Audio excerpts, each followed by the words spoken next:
Olá! Como eu prometi no primeiro programa especial de Advento, tempo sagrado do ano litúrgico da Igreja Católica em preparação para o Natal do Senhor, nós preparamos 4 vídeos especiais para você, para a sua família, sobre esse tempo riquíssimo de grande espiritualidade, de grande proveito, que nós podemos, de fato, celebrá-lo dignamente, preparando-nos para o nascimento do Senhor, o sagrado tempo do Advento. O primeiro programa, que está à disposição no nosso canal, no YouTube, você pode assisti-lo, replique, divulgue, envie, encaminhe para as pessoas que são caras a você.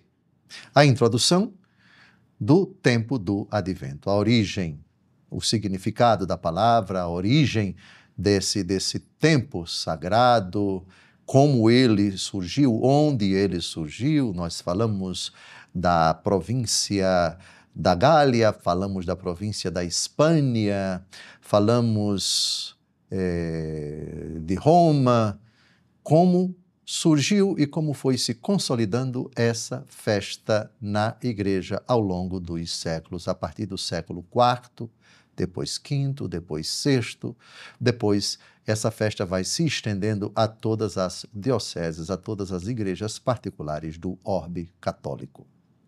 Agora, nós vamos nós vamos centrar as nossas atenções sobre a primeira semana do Advento, depois a segunda, depois a terceira, depois a quarta. Algumas características da primeira semana do tempo do Advento, que começa com o domingo. Ano A, que vai ser já o ano que vamos iniciar a partir do primeiro domingo do Advento, é Ano Novo Litúrgico. Atenção, o Ano Novo Civil é 1º de janeiro. O Ano Novo Litúrgico é o primeiro domingo do Advento. O ano litúrgico começa com o primeiro domingo do Advento. No ano A, e vai ser o ano que vamos entrar agora em novembro, o Evangelho segundo Mateus, que vamos ler daqui a pouco. Mateus 24, de 37 a 44. Primeira leitura, Isaías. Já vimos o porquê de Isaías aparecer tantas vezes durante o tempo do Advento na liturgia. Não é diferente no domingo. Se é verdade nos dias de semana, com muito mais razão no domingo. A paz messiânica, vinde, caminhemos à luz do Senhor, o Senhor que é luz das nações. É o tema da primeira leitura do domingo do Advento. Romanos capítulo 13, de 11 a 14, é a segunda leitura. O tema é o mesmo, o cristão é filho da luz. Ele deve viver puro porque a salvação está próxima. A salvação está perto. Agora, chegamos ao Evangelho segundo Mateus. As palavras de nosso Senhor falam do fim dos tempos. Portanto, nós já vimos a dupla expectativa do tempo do Advento. Preparamos-nos para a chegada do Senhor na carne, algo que já ocorreu e que se renova, que se celebra solenemente na Sagrada Liturgia no dia do Natal, mas também nós nos preparamos para a segunda vinda do Senhor. E essa é a temática do Evangelho do primeiro domingo do Advento. Com a palavra São Mateus. Naquele tempo disse Jesus aos seus discípulos: a vinda do Filho do Homem será como no tempo de Noé, pois nos dias antes do dilúvio todos comiam e bebiam, casavam-se e davam-se em casamento, até o dia em que Noé entrou na arca. E eles nada perceberam até que veio o dilúvio e arrastou a todos. Assim acontecerá também na vinda do Filho do Homem. 2 homens estarão trabalhando no campo, um será levado e outro será deixado. 2 mulheres moerão no moinho, uma será levada, a outra será deixada. Portanto, ficai atentos, porque não sabeis em que dia virá o Senhor. Compreendei bem isso. Se o dono da casa soubesse a que horas viria o ladrão, certamente vigiaria e não deixaria que a sua casa fosse arrombada. Por isso, também vós ficai preparados, porque na hora em que menos pensais, o Filho do Homem virá. Bem, esse discurso, palavra da salvação, glória a vós, Senhor. Esse discurso de Jesus integra o que os exegetas chamam de discurso escatológico. Isto é, são discursos a respeito das derradeiras coisas. Aqui, especificamente, a vinda do Filho do Homem. E chama a atenção o verbo que Jesus utiliza dirigido a nós. O mesmo verbo que São João Batista utilizou para si, citando a profecia que aparece no programa anterior, a profecia de Isaías: preparai o caminho do Senhor. Ele está para chegar, preparai. Aqui, também vós ficai preparados. Bem, então, qual é a preparação digna, correta, exata para a segunda vinda do Senhor? Primeiro, antes de responder, quando será a vinda do Senhor? Os apóstolos perguntaram em algumas ocasiões a Nosso Senhor isso. Nosso Senhor não respondeu. Não compete a vós saber os tempos e os momentos que o Pai reservou. É a resposta de Jesus aos apóstolos no começo dos Atos dos Apóstolos: Senhor, é agora que ireis restaurar a realeza de Israel? Jesus não responde. Responde dessa forma. Depois, a respeito do dia e da hora, Jesus disse: ninguém sabe. Jesus não disse, Jesus não entrou nessa seara, Jesus não entrou em detalhes. Mais importante para nós, portanto, é que estejamos preparados. Agora vamos responder a pergunta que eu formulei. Qual é a melhor preparação? Primeiro, está na graça de Deus. A graça de Deus se readquire para uma pessoa que está em pecado mortal, quando ela sinceramente se arrepende desse e de todos os eventuais outros pecados mortais. Tocado pelo amor de Deus, ele procura um sacerdote para se reconciliar com Deus e com a igreja. Assim, boa parte da preparação já se verifica. A graça de Deus. Estou em amizade com o Senhor. Porque se Ele me chamar, se Ele me disser, chegou sua hora, se eu deixar esta vida a qualquer momento, eu sei que me apresentarei diante daquele que já veio, não como juiz, mas como pobre, como servo, como o enviado do Pai, como o impotente, como o cheio de misericórdia, que derramou seu sangue para me salvar. Ele virá como juiz e agirá com imparcialidade comigo. E eu prestarei contas diante daquele que veio e aquele que virá. Depois, vivendo na santidade, nós somos chamados a ser luz do mundo, sal da terra. Brilhe a vossa luz diante dos homens, para que, vendo vossas boas obras, glorifiquem o Pai que está nos céus. A expectativa digna para a chegada do Senhor, Jesus coloca em algumas parábolas, como, por exemplo, a parábola do servo que acaba descambando para abusar das prerrogativas que o seu patrão lhe deu e começa a bater nos seus escravos, começa a agir de forma despótica, o Senhor virá com rigor e castigará este servo. A parábola das virgens prudentes e das virgens imprudentes, a parábola dos talentos, a parábola das minas, tantas parábolas que desembocam numa realidade. Alguém vai chegar e vai prestar contas. Alguém vai chegar e a porta vai se fechar. No caso da parábola das virgens prudentes e das virgens imprudentes. Viver na graça de Deus. Perseverar nesse propósito. Andar na luz. Fugir das ocasiões de pecado. Redescobrir se foi perdida a graça, a intimidade, a amizade com Deus.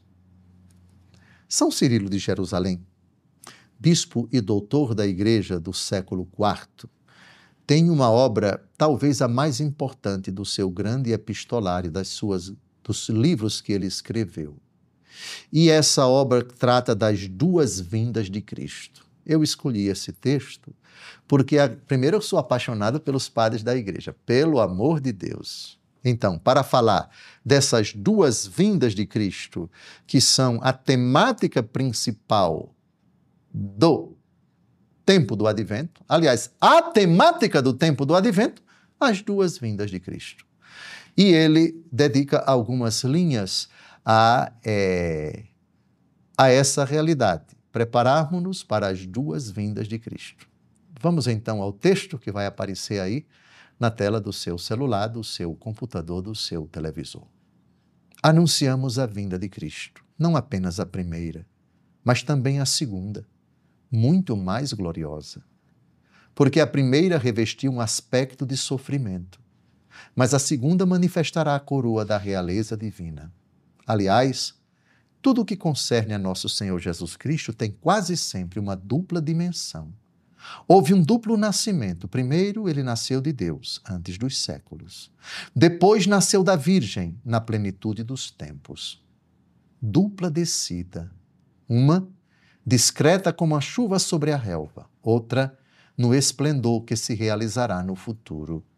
Na primeira vinda, ele foi envolto em faixas e reclinado num presépio. Na segunda, será revestido num manto de luz. Na primeira, ele suportou a cruz, sem recusar a sua ignomínia. Na segunda, virá cheio de glória, cercado de uma multidão de anjos. Não nos detemos, portanto, somente na primeira vinda, mas esperamos ainda, ansiosamente, a segunda. E assim como dissemos na primeira, bendito que vem em nome do Senhor, aclamaremos de novo no momento de sua segunda vinda, quando formos com os anjos ao seu encontro para adorá-lo. Bendito que vem em nome do Senhor. Virá o Salvador, não para ser novamente julgado, mas para chamar a juízo aqueles que se constituíram seus juízes. Ele, que ao ser julgado, guardara silêncio, lembrará as atrocidades dos malfeitores que o levaram ao suplício da cruz e lhes dirá: eis o que fizestes e calei-me. Naquele tempo ele veio para realizar um desígnio de amor, ensinando aos homens com persuasão e doçura. Mas no fim dos tempos, queiram ou não, todos se verão obrigados a submeter-se à sua realeza. O profeta Malaquias fala dessas duas vindas. Logo chegará ao seu templo o Senhor que tentais encontrar. Eis uma vinda. E prossegue a respeito da outra. E o anjo da aliança que desejais. Ei-lo que vem, diz o Senhor dos exércitos, e quem poderá fazer-lhe frente no dia de sua chegada? E quem poderá resistir-lhe quando ele aparecer? Ele é como o fogo da forja e como a barrela dos lavadeiros, e estará a postos, como para fazer derreter e purificar. Paulo também se refere a essas duas vindas quando escreve a Tito: a graça de Deus se manifestou trazendo a salvação para todos os homens. Ela nos ensina a abandonar a impiedade e as paixões mundanas e a viver neste mundo com equilíbrio, justiça e piedade, aguardando a feliz esperança e a manifestação da glória do nosso grande Deus e Salvador Jesus Cristo. Vês como ele fala da primeira vinda, pela qual dá graças, e da segunda que esperamos? Por isso, o símbolo da fé que professamos nos é agora transmitido, convidando-nos a crer naquele que subiu aos céus, onde está sentado à direita do Pai, e de novo há de vir em sua glória, para julgar os vivos e os mortos, e o seu reino não terá fim. Nosso Senhor Jesus Cristo virá, portanto, dos céus. Virá glorioso no fim do mundo, no último dia. Dar-se-á a consumação do mundo, e este mundo que foi criado será inteiramente renovado. Eu considero São Cirilo de Jerusalém muito apropriado para expor, à guisa de síntese, a espiritualidade do tempo do Advento. E olhem, por favor, a respeito da digna preparação para o Advento, da qual falei há alguns minutos antes de começarmos a citar São Cirilo, ela comporta uma coisa muito importante. Uma coisa é Jesus, o advogado. Outra coisa é o Jesus, juiz. A primeira carta de São João, no capítulo 2, diz o seguinte: Filhinhos, eu vos escrevo para que não pequeis. Mas se pecardes, tendes um advogado junto do Pai, Jesus Cristo o justo. Lembram disso? Ah, pois bem. Até a segunda vinda dele, ele está no céu intercedendo por nós. É o papel do Paráclito. Jesus é o Paráclito junto ao Pai e o Espírito Santo é o Paráclito junto a nós. 2 advogados nós temos junto ao Pai. Em nós, o Espírito. Junto do Pai, sentado à sua direita, o Filho. Muito bem. Como é belo você saber que até o dia que você deixar esta vida, Jesus é seu advogado. Que beleza. Você confiar a sua causa ao advogado. O advogado o que é que diz? Fique tranquilo, que eu vou defender você. Mas essa função de advogado acaba na hora em que nós deixarmos esta vida. Porque na hora em que nós deixarmos esta vida, Jesus nos julgará. Portanto, não mais agirá como advogado, mas como juiz. E o juiz será absolutamente imparcial. Julgo como ouço. Ele diz, julgo como ouço. Pois bem, o julgamento de nosso Senhor é um julgamento que vai levar em conta nossas obras, o estado de nossa alma, a condição de nossa existência, se a favor dele ou contra ele, se na amizade com ele ou inimizade com ele, e isso vai definir o nosso destino eterno. Vejam como é sério o tempo do Advento. É maravilhoso você celebrar, preparar-se para celebrar a primeira vinda. Pobre, humilde, indefeso, impossibilitado de emitir qualquer julgamento. Tanto Deus amou o mundo que enviou o seu Filho para que todo que nele crê não pereça, mas tenha a vida eterna. O Filho do Homem não veio para condenar o mundo, mas para que o mundo seja salvo por ele. Lembra de tudo isso? Todas essas palavras estão no capítulo 3 do Evangelho segundo João, no famoso diálogo com Nicodemos. Sim, está chegando o advogado, está chegando o Salvador, aquele que não veio condenar ninguém. Calma. Isso não significa dizer, sim, ele não veio condenar ninguém. Está escrito e eu vou ler aqui para todo mundo para ficar bem alegre, bem feliz, porque isso é uma maravilha, por favor. Versículo 17, João capítulo 3. Deus não enviou o Filho ao mundo para condená-lo, mas para que o mundo seja salvo por ele. Oh, que maravilha! Então Jesus não veio trazer a condenação? Não. Então quer dizer que a preparação no tempo do Advento para a primeira vinda do Senhor é uma preparação maravilhosa, porque vai chegar aquele que não condena ninguém, nem condenou, nem vai condenar. Ô, Dom José, então eu posso dizer que o inferno não existe? Epa, alto lá. Uma coisa é uma coisa, outra coisa é outra coisa. Ao dizer o Filho, Deus não enviou o Filho para condenar ao mundo para condená-lo, mas para que o mundo seja salvo, não significa dizer que não existe condenação. A condenação é uma possibilidade, da qual Jesus fala no versículo seguinte. Quem nele crê não é condenado, mas quem não crê já está condenado, porque não crê no nome do Filho único de Deus. Portanto, Jesus não fala da condenação. A primeira vinda de Jesus não veio trazer condenação. Isto é, ele não é o autor da condenação. Ele não é aquele que deseja a condenação. Não, ele veio para salvar. Salvar todo mundo. A palavra, o verbo condenar, Jesus literalmente não o conjuga. Mas cuidado. Leia o versículo seguinte, porque fala da condenação. Mas a condenação, vejam em que termos ela acontece, como ela se desdobra, não por iniciativa de Jesus. Ele não veio trazer isso, ele veio trazer a salvação. Avancemos. Ora, este é o julgamento. A luz veio ao mundo, mas os homens amaram mais as trevas do que a luz, pois as suas obras eram más. Portanto, todo aquele que faz o mal odeia a luz e não vem para a luz, para que as suas obras não sejam reprovadas. Mas aquele que pratica a verdade vem para a luz, torna-se assim claro que as suas obras são feitas em Deus. Quem não crê nele já está condenado. Vejam, aquele que não veio trazer a condenação, dependendo da postura do coração do homem diante dessa proposta amorosa de Deus Pai em Cristo, já está condenado. Isso quer dizer que aquele que não veio condenar, na prática, dependendo das criaturas e por causa delas, a condenação já se manifesta.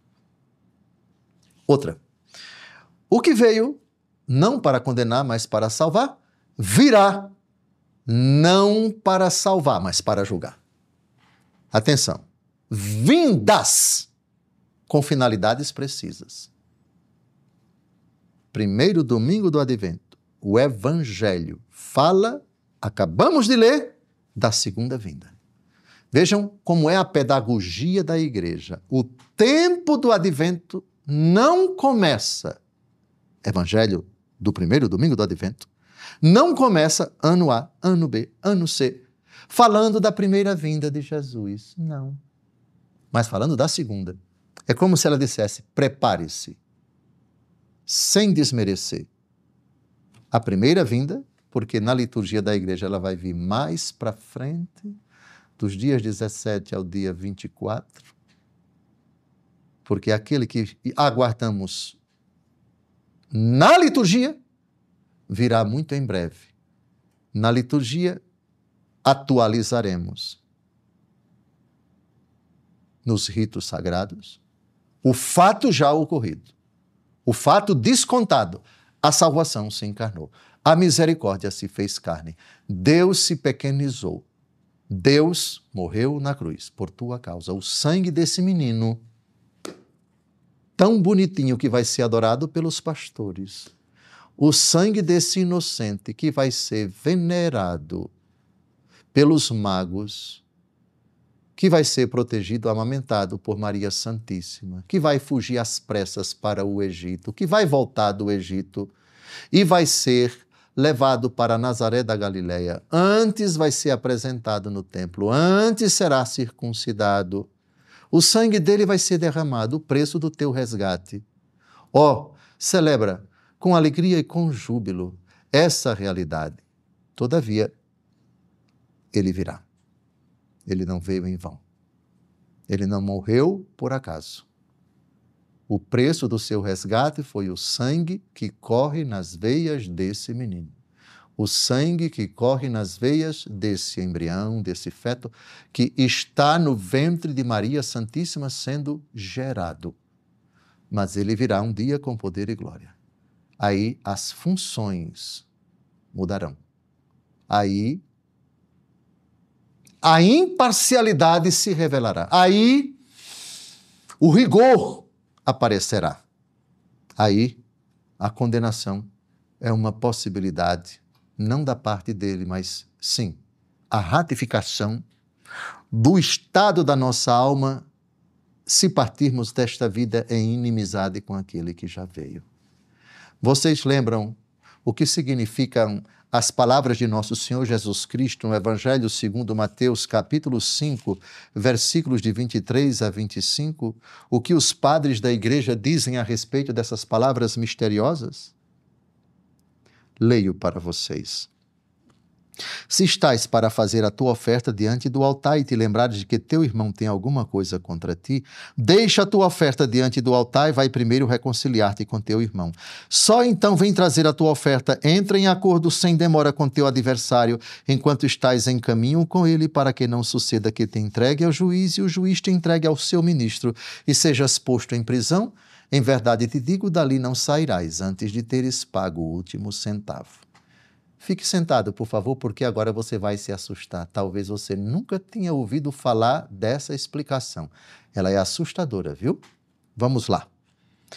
Se estás para fazer a tua oferta e te lembrares de que teu irmão tem alguma coisa contra ti, quem é o teu irmão? É Jesus. Jesus tem alguma coisa contra nós quando nós estamos em pecado mortal. Não é tanto o irmão que eu xinguei, que eu dei um tapa, ou com que eu me indispus, etc. Não, isso é secundário.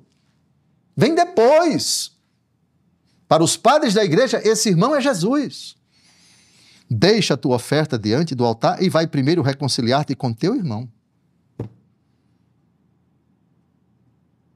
Vai fazer as pazes com Jesus.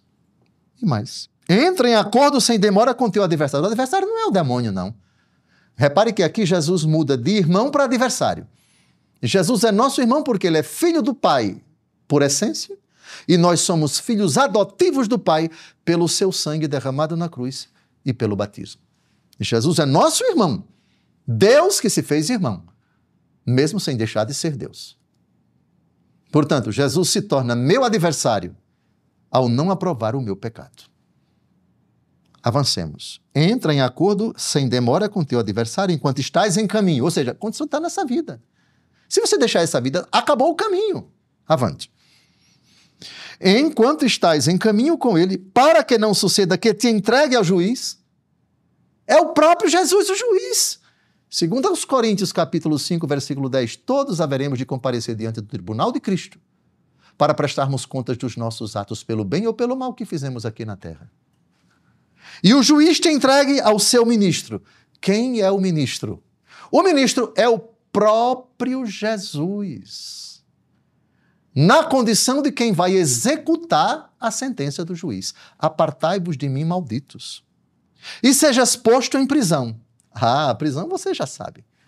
De lá não sairás até que tenhas pago o último centavo. Olhe, o último centavo de quem parte na graça de Deus é expiado quando a alma sai do purgatório, viu? Mas o último centavo no inferno não tem hora para acabar. Apartai-vos de mim, malditos, para o fogo eterno do inferno. Então vejam que palavras assustadoras, e elas bem se aplicam ao primeiro domingo do Advento.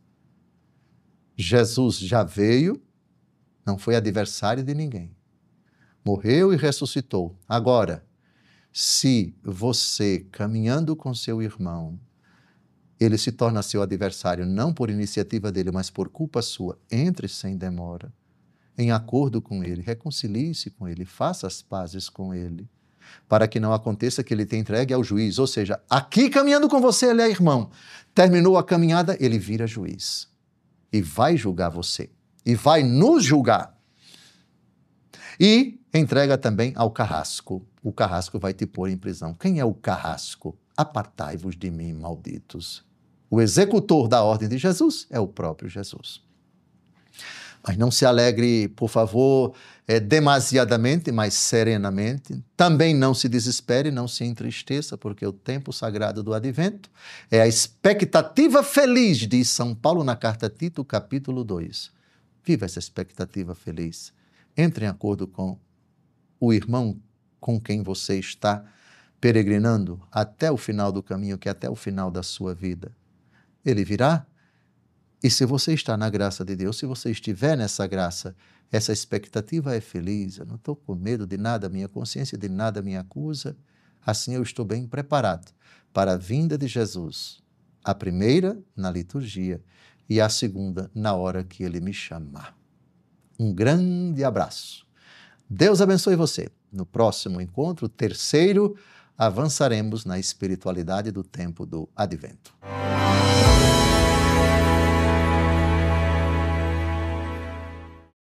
Obrigado por ter assistido a esse vídeo. Divulgue-o, multiplique, transmita para todos aquilo que você assistiu. Seja um evangelizador. Deus abençoe sua vida.